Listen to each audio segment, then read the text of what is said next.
The longest relationship you will have in life is with yourself. Be your own best friend. And because we generate the results in the life that we believe we deserve, help yourself generate those results.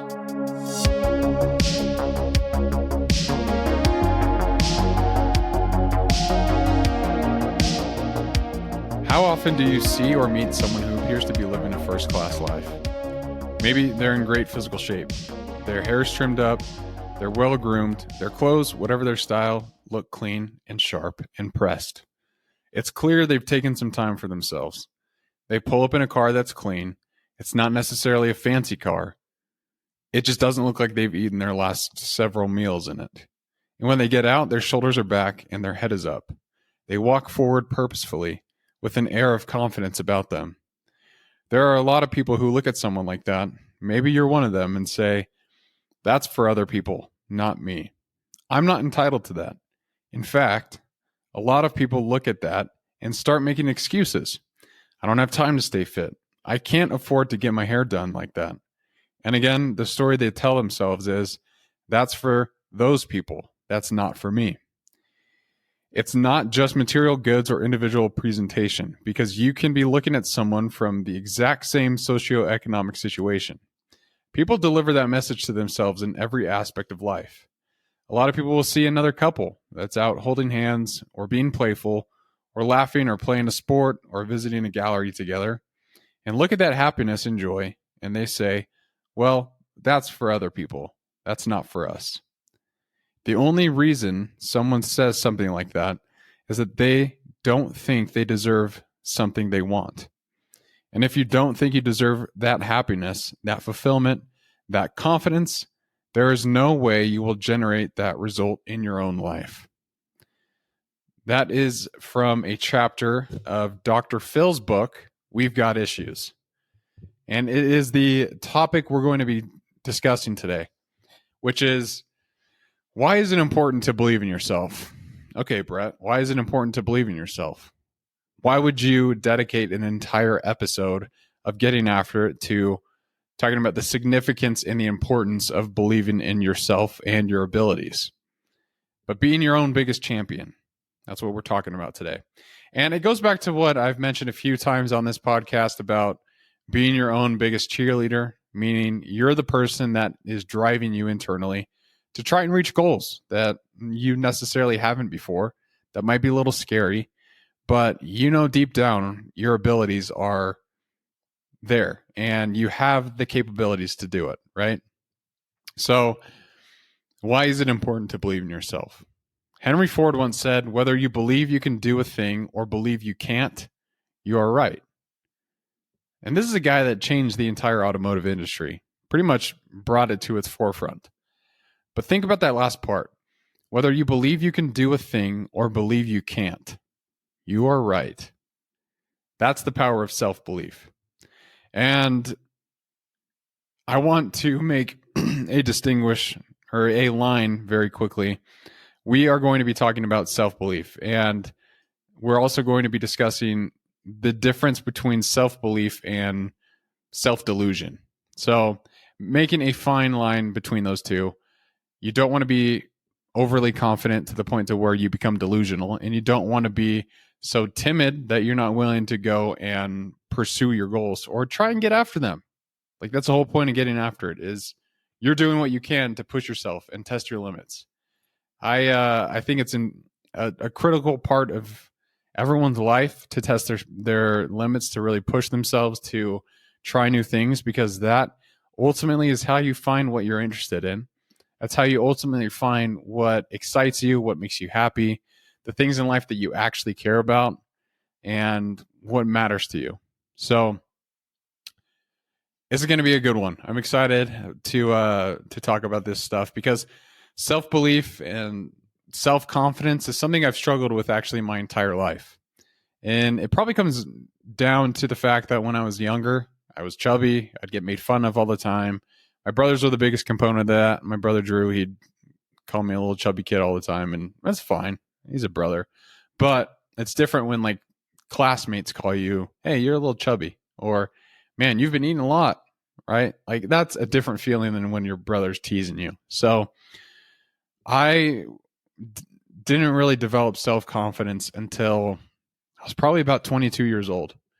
When I got back from the mission I served for my church, I went up to college. And that's where I started getting serious about things like discipline and consistency and pushing myself, trying to do difficult things. I came across that through Jocko Willink, and his book, Extreme Ownership, which talks about the fact that everything that you do in this life, you own your actions, you own the outcomes, your inputs dictate the outputs. And so you have to think about that for a second. The quality of your inputs will determine the quality of your outputs. If you are driving a Ferrari, you put unleaded fuel in that versus premium fuel, you're going to have a different performance. And that's the same concept that you can take into your own life. What you're putting into your life, that could be information, it could be actions, it could be relationships, anything that you contribute to in your life requires you to have some form of input, which consequently will produce some kind of output, right?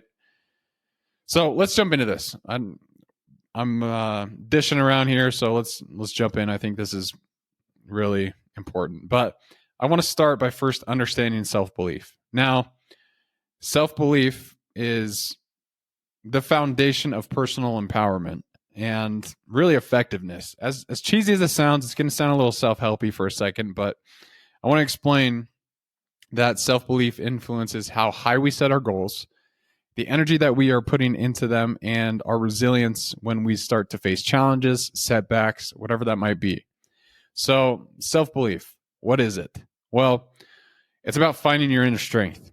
You need to be able to find your strength so you can embrace the journey that life is. And life is a journey. It's an adventure, and it should be treated that way. But your strengths will allow you to enjoy this journey a little bit more. And it has a bunch of ups and downs. Like, I have had my fair share, and I'm sure you have as well. Like, you might be going through something difficult right now. And realize that each challenge brings new skills to you. It brings understanding about yourself, and it helps develop that strength that allows you to keep going when setbacks come, when challenges arise. That strength turns into resilience, and you become a stronger person for it. And we all have times when we don't think that we can do it. We don't think we can achieve our goals. But the most important thing that I would say is, yes, you will have times when you don't think that you can do it. But the most important thing is don't give up. Because failure is not failure until you actually give up. And it goes back to that quote from David Goggins, where he says, I don't look at failure as failure. I look at it as attempts. We'll go into that a little bit later in this podcast, but you'll inevitably, you'll inevitably encounter obstacles in your life. But it's how you react to them that matters, which is why I'm a huge fan of Stoicism. I've talked about that a little bit, haven't necessarily explained what that means, but I heard a quote from, his name is Gwynder Bogle, and he talked about Stoicism, and he said it so simply that I think you can grasp the basic concept of what it is through this. He says, Stoicism divides the world into two separate views, what I can't control and what I can. So that's why I love it.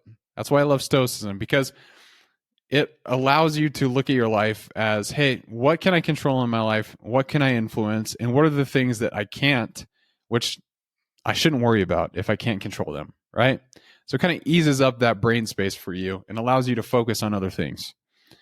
But it's how you react that matters. So to the things that you can't control, are you going to let that bother you all day? If someone cuts you off in traffic, are you going to get pissed off and flip the dude off, or just realize, hey, whatever, who cares?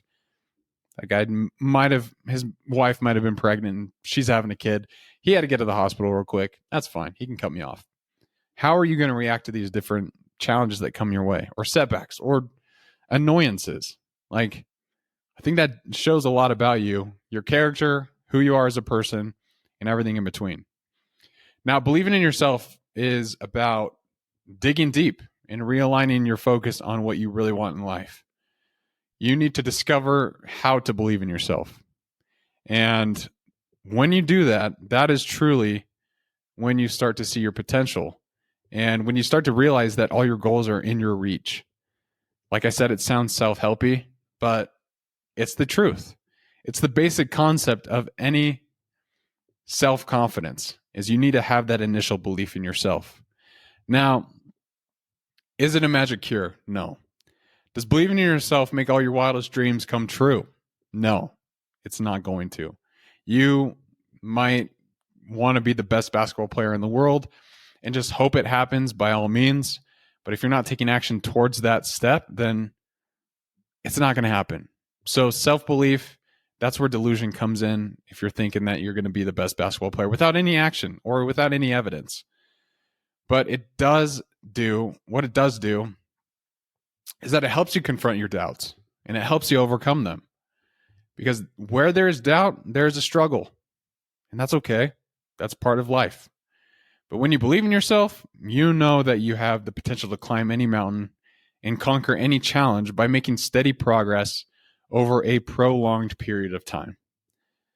And when I think about that last part of it is about the steady progress that you do over a prolonged period of time.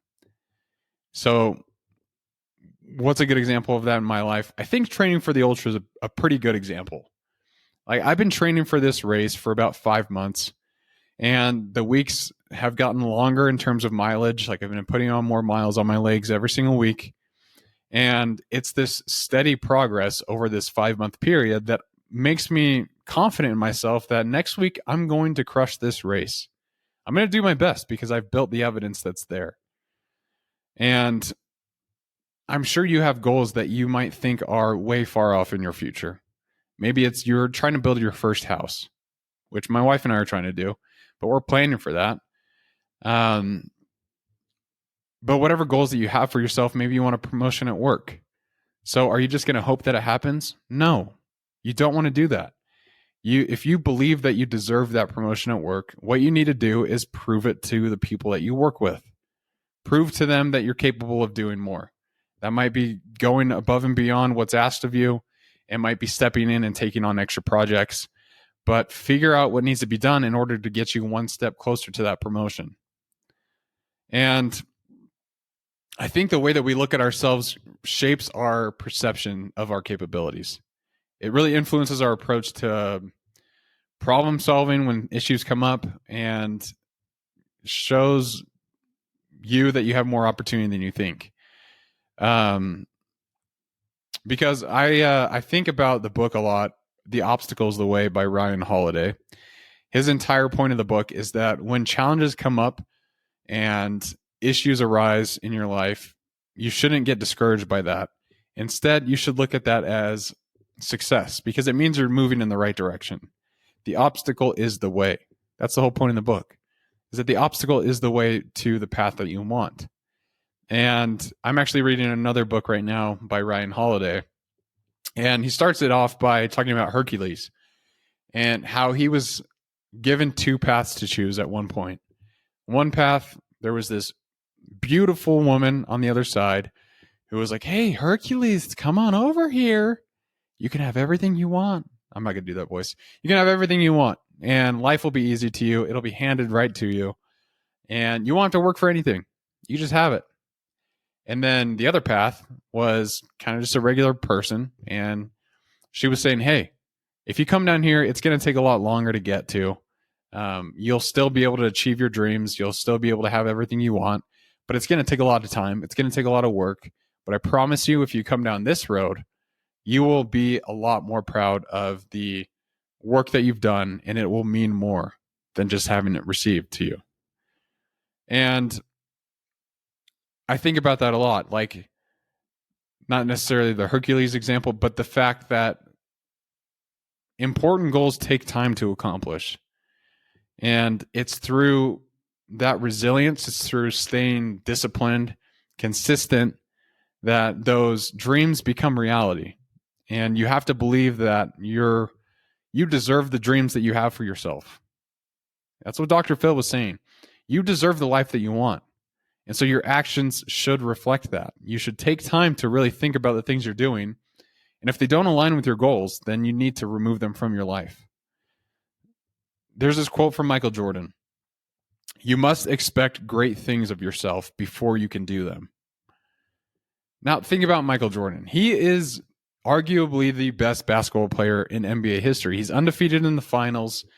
He's unbelievably hardworking. People talk about how relentless he is in his game, how all he cared about was winning.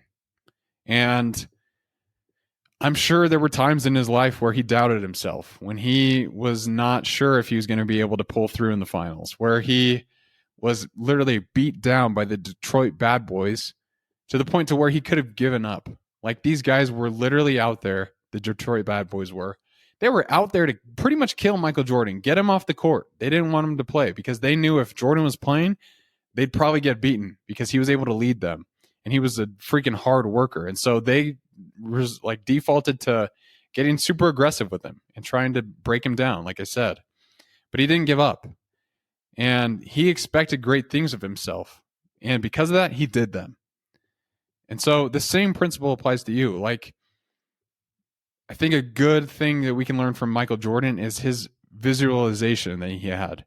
He was able to picture success. And I want you to imagine yourself doing the same thing. What could you what can you be succeeding at before you even begin? Like, think about that and use it as a tool as you begin your journey towards your goals.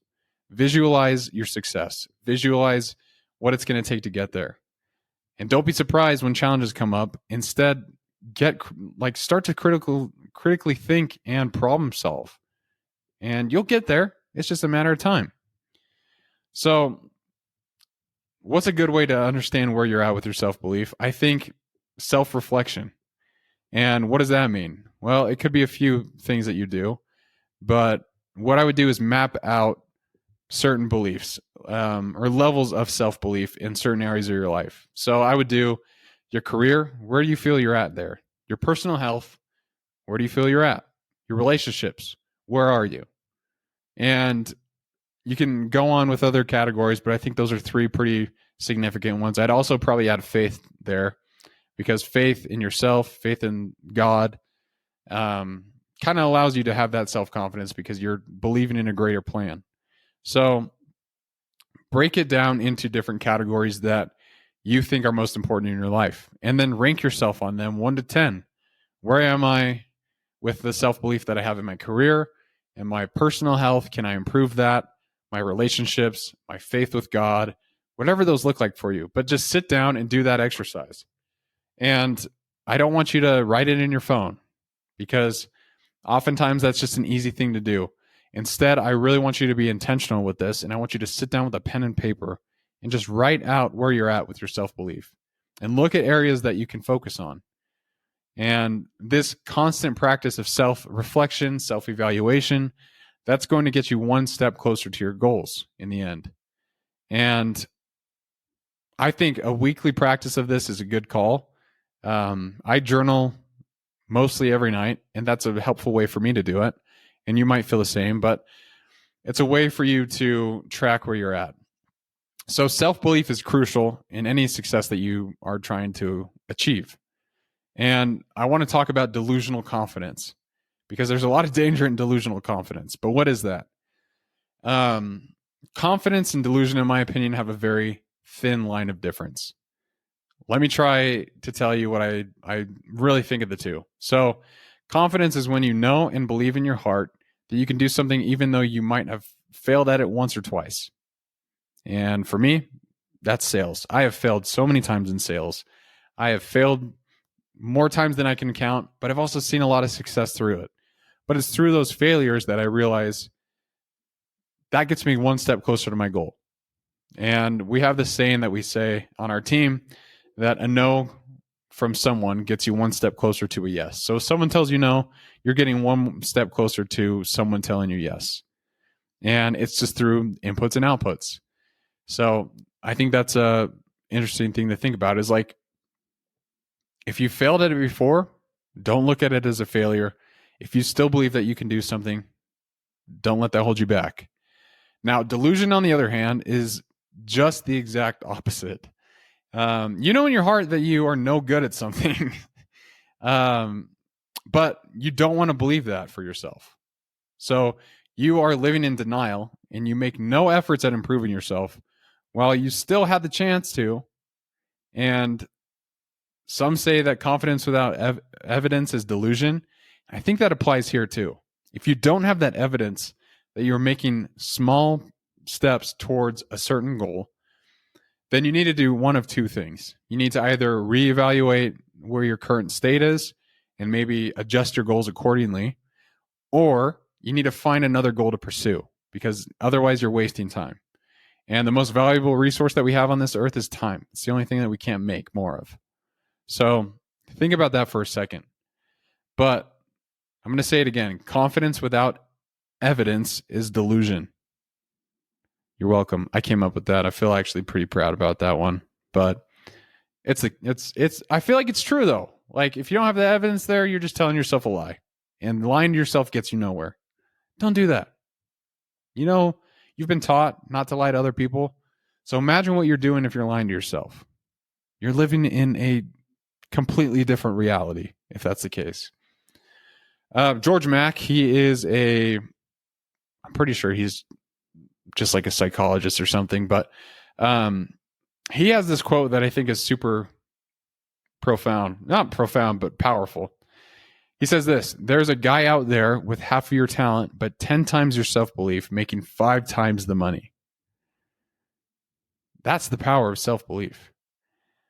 Because there is a phenomenon where less competent people overestimate their abilities, while more competent people underestimate theirs. So I'm not saying you're underestimating yourself right now, but I can guarantee you can think of people at work, you can think about people that you know that have things that you don't have but you want, and you say, how did that person get it? Like, how is that dude in charge of me at work? Right? Like, I'm sure you can find examples to look at. But that's the power of self-belief, is that these people who are less competent, they overestimate their abilities. And you might be out there, you might be super skillful, you might have been graduated from Harvard or Yale or whatever, with super prestigious background, whatever. But for some reason, you don't believe in yourself. And that could be from your past. It could be other things.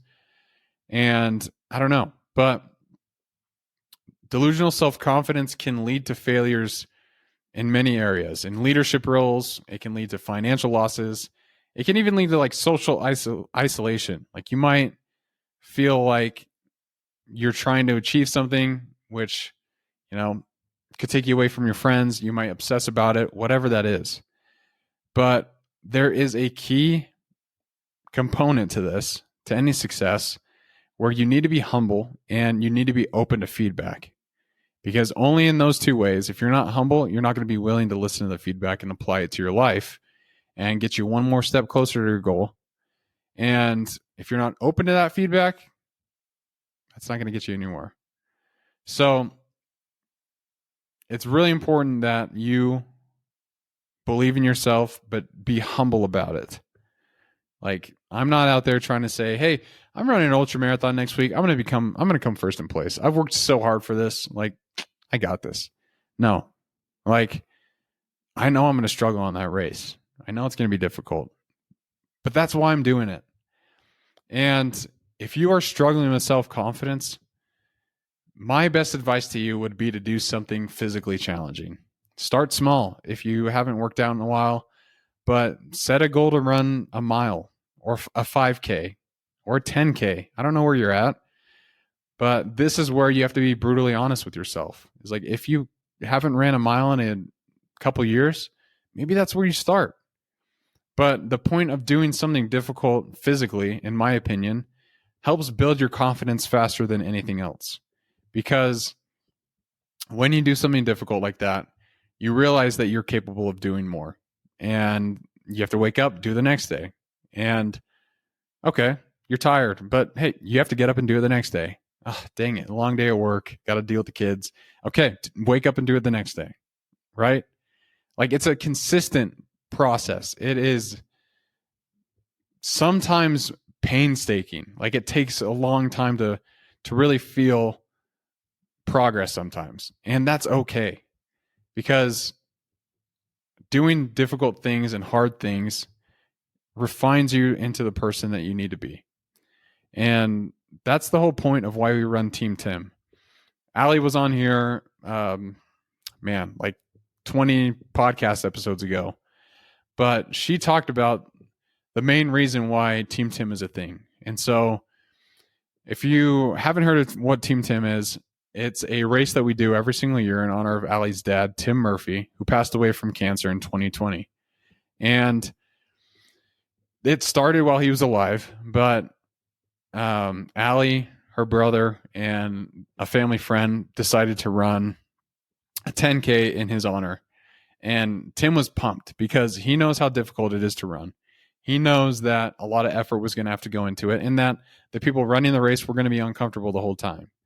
But he would always say, you can do hard things. And confidence comes from doing hard things.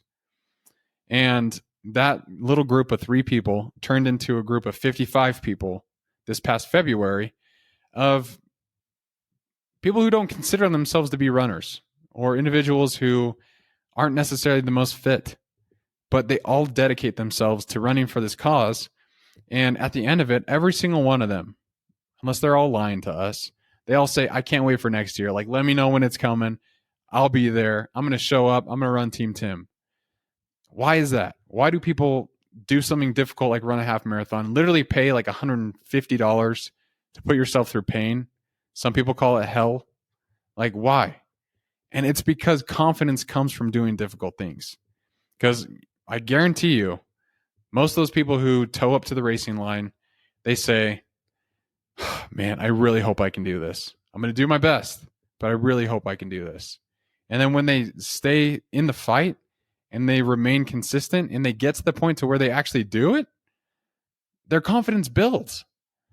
And they're developing that evidence that I'm trying to tell you that you need to develop for yourself. So avoid trying to be delusional. And I think a good way to not be delusional is work on something that I call a badass list. Now, I want you to sit and think about the things that make you a badass. That could be anything. Like whatever you constitute as you being a badass, write it down. I'll give you an example. Like for me, I ran a sub-3 marathon. I think that's pretty badass. Not a lot of people do that. Another thing is I know I'm a great husband. I treat my wife with respect, with love. We have so much fun together. And I think that makes me a badass because there's a lot of shitty husbands out there. And there's just evidence out there that, like, you know, I'm proud of my actions. And I think that you probably have some of those things in your head too of, you know, achievements that you're proud of, or you might be proud of your family. You might be a dad or a mom and be super proud of your kids. Write that down. You're a badass parent. But really be intentional with it, because the idea of the badass list is to start to give you evidence that you are an amazing individual, that you are someone that is unique and offers something different to the world that not a lot of people do. And that's kind of what the idea of the badass list is. I want to make a caveat there. I didn't come up with the badass list. I listened to a podcast with Chris Williamson where he was talking about this guy.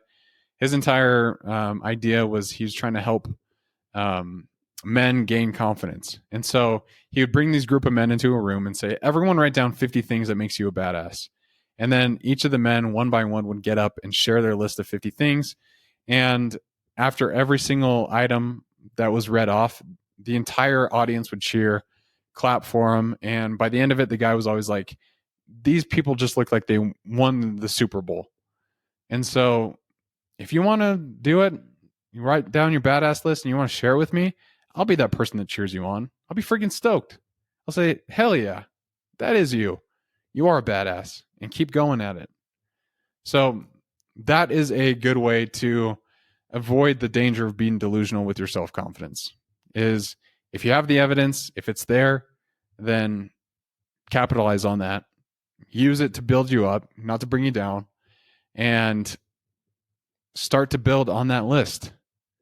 What do you want to do in your life that you think will make you a badass? Is it running a race? Is it entering a powerlifting competition? Is it starting your own business? Is it becoming a chef? I don't know. But it should be a very personal list. And you don't have to share it with anyone if you don't want to. This could be just for your eyes only. The thing is you need to be brutally honest. And if you're not honest with yourself, it goes back to what I was saying about lying to yourself. If you lie to yourself, you live in a reality that is not real. Like you live in some other fictional place. You're probably living in Tatooine on Star Wars. So it needs to be grounded in evidence and data. That's why I love data. Half my job is looking at data, and I freaking love it because data tells the truth. And so if you have that evidence, then boom, use it. So how do you build healthy self-belief? Because I think that's a balance that we need to differentiate here between being delusional, being confident, being overly confident. How do you build that healthy self-belief? Well, I think there's two foundational strategies that you can start with, because you need to ground your self-belief in reality. So there's a couple techniques. First one is grounded optimism. What is that? It's a balance of positivity with a realistic assessment of facts. So trying to maintain positivity when you have data in front of you. That's really what that means. But optimism will get you further than you think. You have to believe in yourself that you're capable for more, that you deserve more, and that you can really dig deep and challenge yourself. And the only way to do that is to be optimistic, in my opinion. Pessimists don't get very far in life, but overly optimistic people tend to also live in a delusion. So it needs to be grounded in facts. Like, what can you look at that can make you happy today? For me, every day when I wake up and I roll over and see my wife, it's the best feeling in the world. And that is grounded optimism because she's there every day. And it's a gift that I'm so lucky that I get to experience every single day. Call me cheesy, I don't care. But that's grounded optimism, is I have the facts that she's there and she makes me happy. So every day I wake up and start my day that way. So think about that too. Like, what can you look at in your life that you have the evidence for? Maybe it's like looking at a sunset that makes you happy, gets your mind off work, gets your mind off the difficult things in life. But ground your optimism in facts, but always maintain that optimistic mindset. Now, the next thing I want to be very careful with talking about, because I don't necessarily want you to think that this is a shot at your huge goals that you have for yourself, but you need to set achievable goals. And that's why I was saying, like, if you haven't ran in a couple of years, then start by running a mile. Because if you set a goal to run 8 miles on a Saturday, I can almost guarantee you're not going to be able to do it unless you have just crazy mindset. Your body's going to give out and you're going to feel really tired. You're going to give up. And then that's not going to be good on your self-confidence. But achieving goals that you can reach, it teaches you how to set goals. And they need to be challenging yet achievable. But it prevents the setting of either too low or overly unrealistic and high goals. So this is where, again, you need to be brutally honest with yourself. Where are you at? What can you improve on? What areas do you want to get better at by X amount of time? These are all questions that you're going to have to ask yourself. And there's a few other things we'll talk about. So another one is be open to feedback and have a growth mindset, because the role of continuous learning and openness to feedback is what will make you an exceptional human being. That's what a growth mindset is. But it is a growth mindset, in my opinion, helps you foster a healthy self-belief by viewing challenges and failures as opportunities to grow. Like, you knew that the journey was going to be difficult. You knew there was going to be challenges along the way.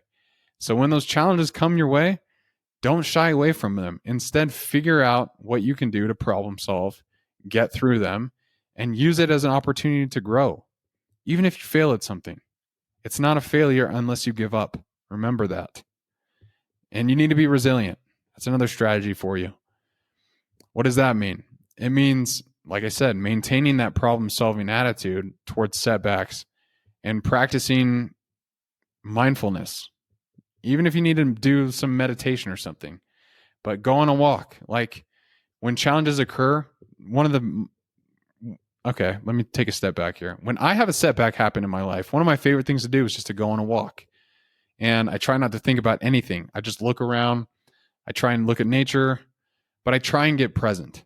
And another good way for me to do that is to read and to write.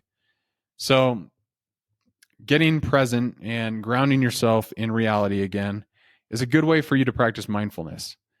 And it allows you to be a little bit more resilient, because the more you practice mindfulness, the more you realize that life isn't as serious as you think it is. And these challenges will pass. You'll get through them. They might suck. There's no getting around that, but you'll get through them. There's no doubt in my mind.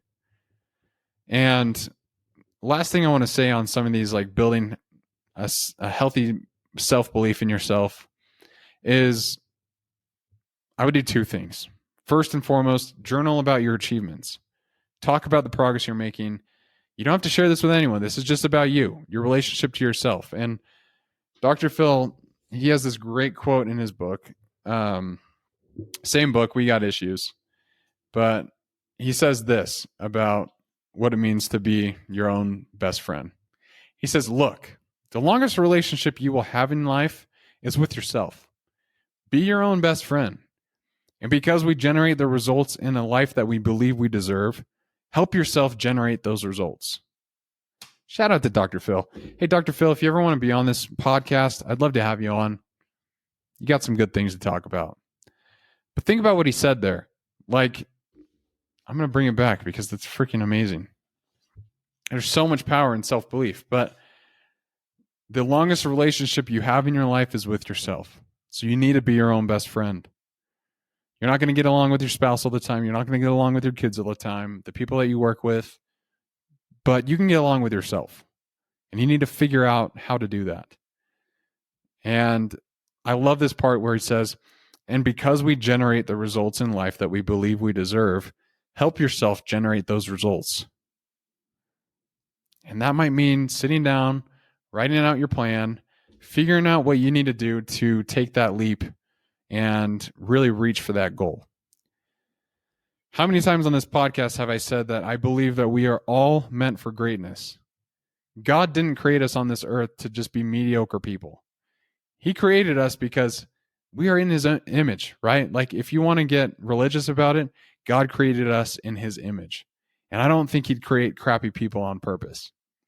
So everyone should have confidence to move forward. And that's the point of this podcast today, is I want you to start believing in yourself more than anyone else does. And practice those tips to start building a healthy relationship with yourself if you don't have one. If you need to develop self-confidence, again, I would really suggest that you find something difficult to pursue. It doesn't have to be physical, but I suggest it.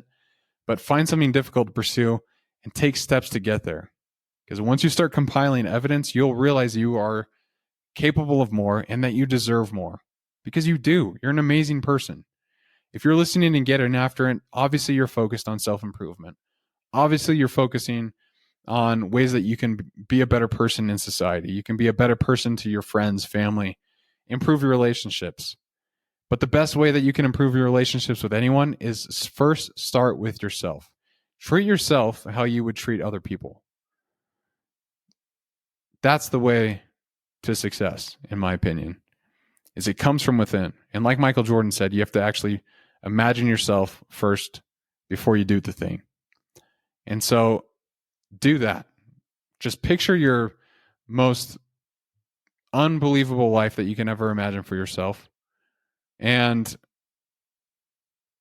take that, believe that you deserve it, and then take steps to get there.